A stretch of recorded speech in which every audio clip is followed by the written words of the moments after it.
Hi, this is Jim McKenna. We're here at IBC 2018.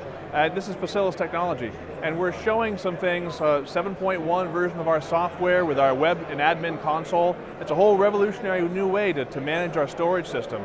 Things that no network attached storage can do, and we can do it because we're an optimized shared file system.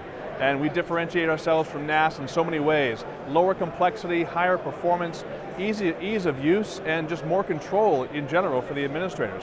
We're showing our FastTracker panel, which is a panel within Adobe Premiere Pro CC 2018 and also within After Effects CC, which gives you access to the entire database of media that you have in your FastTracker application, which is everything that's on the TeraBlock SAN or any attached storage or network storage that you have in the facility. So in 2018, Facilis is making it very easy to edit the video you have, to increase your formats, to keep all your media in one place, and easily and simply manage large environments.